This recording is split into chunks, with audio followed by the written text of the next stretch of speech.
Evangelio de nuestro Señor Jesucristo según San Lucas. Un sábado Jesús entró a comer en casa de uno de los principales fariseos. Ellos lo observaban atentamente. Delante de él había un hombre enfermo de hidropesía. Jesús preguntó a los doctores de la ley y a los fariseos: ¿está permitido sanar en sábado o no? Pero ellos guardaron silencio. Entonces Jesús tomó de la mano al enfermo, lo sanó y lo despidió. Y volviéndose hacia ellos les dijo: si alguno de ustedes tiene un buey y se le cae en un pozo, o se le cae su hijo, ¿acaso no lo saca enseguida, aunque sea sábado? A esto no pudieron responder nada. Palabra del Señor.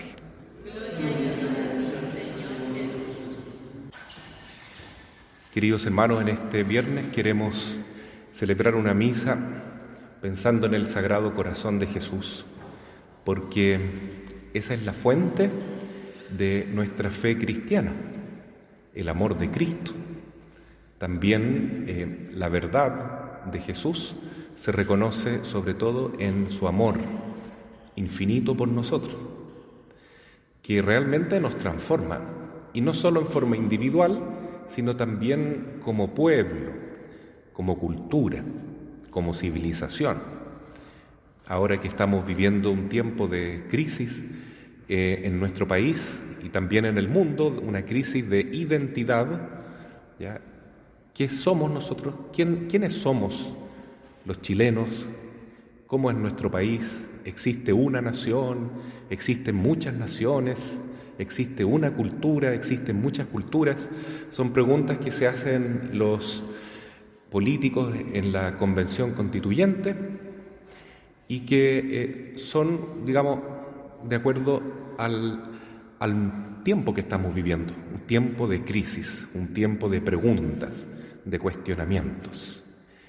Y no hay que tenerle miedo a las crisis porque por medio de ellas podemos madurar, ¿no es cierto? Todos hemos pasado, por ejemplo, por la crisis de la adolescencia, en la cual no sabemos muy bien si somos niños o si somos adultos, y tenemos que pasar momentos bastante dolorosos hasta que se define nuestra personalidad.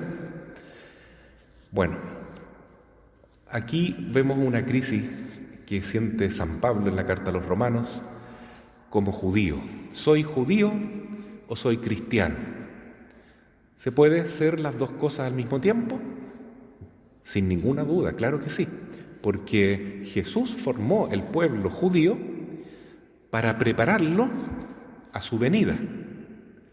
De hecho, ya estaban esperando al Mesías 1000 años antes de Cristo, ¿no? Ya en la corte del rey David se escribieron estos primeros libros bíblicos, como por ejemplo los textos yavistas del Génesis, y ya se está esperando al hijo de David, el Mesías.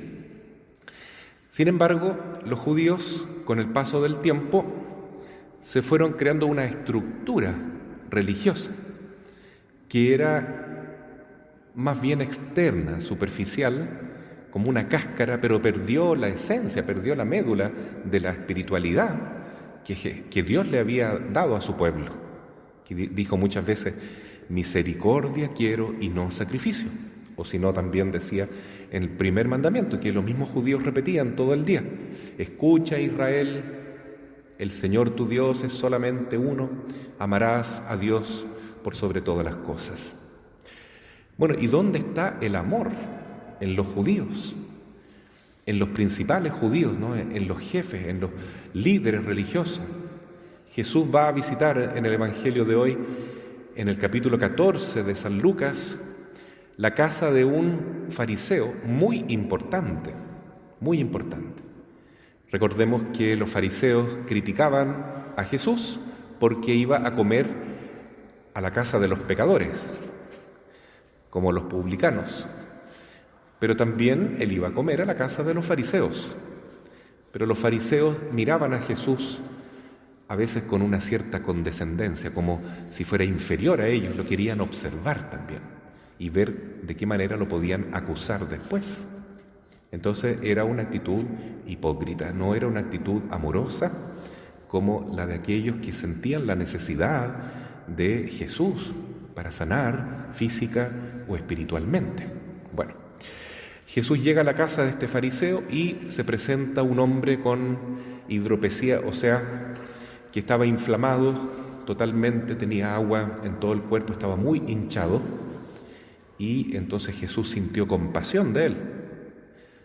Pero los fariseos estaban mirando porque era día sábado y no se podía hacer ningún trabajo. Entonces, si Jesús lo sanaba, estaba yendo contra la ley, según ellos. Y Jesús, leyendo sus pensamientos, les pregunta: ¿en el día sábado se puede hacer el bien o se debe hacer el mal? ¿O se puede omitir el bien? ¿Qué hay que hacer? Y ellos no dijeron nada. Silencio, hipócrita, porque ellos sabían muy bien que el mandamiento principal es el amor, pero querían ver si Jesús caía en alguna trampa. Y Jesús entonces toca al hombre y lo sana, y él queda feliz y se va contento, totalmente recuperado. Y luego Jesús les hace otra pregunta: ustedes, si tienen un hijo y se les cae en un pozo, o inclusive un animal, un buey, se les cae en un pozo, ¿acaso no lo liberan el mismo día sábado? Se quedaron de nuevo callados porque seguramente que ellos también, cuando les convenía, trabajaban en día sábado, pero ojalá que no se notara. Para ellos el pecado era cuando en las apariencias se notaba el defecto, ¿no? Eso es parte de la hipocresía de los fariseos, ¿no? Aparentar ser buenos, aparentar cumplir la ley, pero en el fondo no cumplirla en el corazón y hacer cosas escondidas.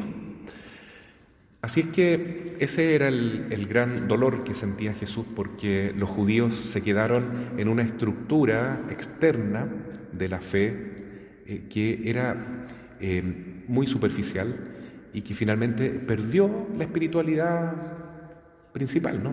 Perdió el amor, y sin amor somos nada, como dice San Pablo. Dice entonces San Pablo igualmente en la primera lectura que escuchamos, en el capítulo 9, en los primeros versículos, habla del pueblo judío. Y esto es muy interesante, porque para San Pablo es un dolor tremendo que los judíos hayan perdido el norte, hayan perdido la posibilidad de encontrarse con Jesús y reconocerlo como Mesías, como el Salvador. ¿Y por qué? Porque actuaban como los fariseos, ¿no? Llenos de orgullo, llenos de soberbia. Solamente con humildad podemos recibir a Jesús, porque Jesús es la esencia de la humildad.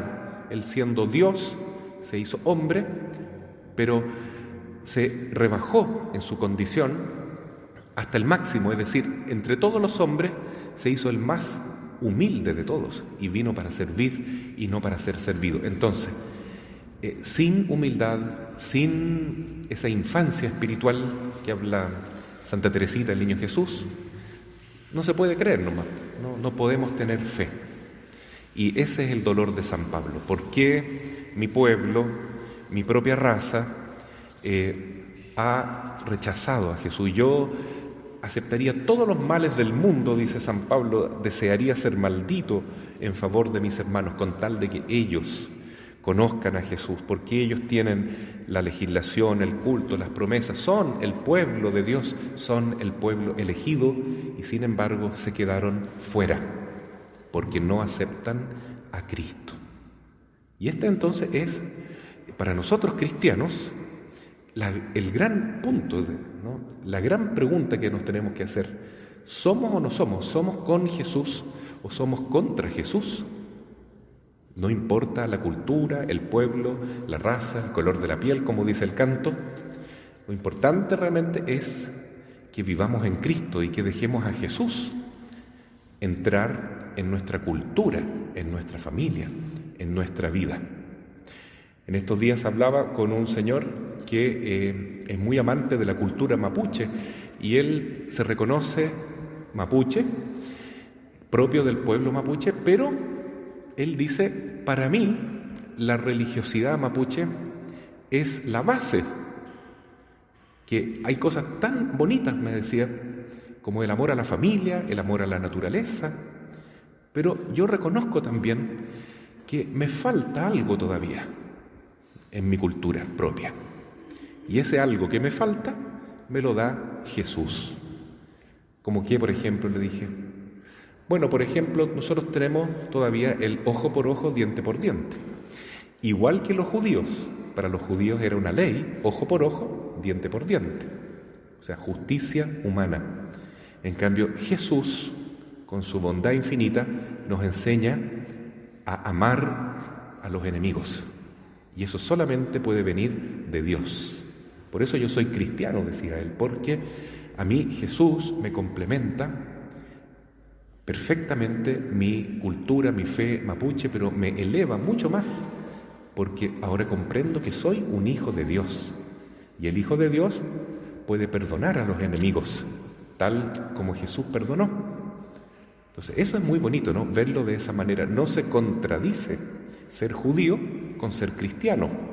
No se contradice ser africano con ser cristiano. De hecho, hoy en día en África hay comunidades cristianas que tienen mucha vida, y hay muchas vocaciones sacerdotales allá. No se contradice tampoco ser mapuche con ser católico o cristiano, porque Jesús vino a llamar a todos los pueblos, vino a convocar a todas las naciones y respetando la cultura de cada uno, su lengua, su forma de ver la vida, nos invita a algo mucho más importante, que es aquella pregunta que le hace a los fariseos. ¿Se puede hacer el bien a pesar de que nuestra cultura a veces no lo permite? Por ejemplo, sanar a alguien en día sábado, o hay que hacer el mal. Bueno, si somos cristianos, vamos a renunciar a algunos aspectos de nuestra cultura para aceptar a Jesús plenamente. Y todos tenemos que rechazar entonces dentro de nuestra cultura aquello que nos aparta de Cristo. Por ejemplo, la magia, la brujería, el espíritu de odio, la venganza, todas aquellas cosas que son incompatibles con la fe y con el amor que Jesús nos reveló. ¿Podemos conservar cosas de nuestra cultura? Sí, muchísimas, pero vamos a conservar las que son mejores, donde también está presente Jesús. Así es que esa es la enseñanza que hoy nos deja el Santo Evangelio y nos da esperanza de que, ya que estamos construyendo un nuevo Chile, una nueva humanidad, estamos viviendo un tiempo interesante de cambio de época, ojalá que los cristianos coloquemos esa semillita de mostaza que falta para que esta nueva levadura, ¿no es cierto?, esta nueva masa que se va a formar, tenga el sabor de Cristo, que es la luz que procede de su sagrado corazón. Así sea. Amén.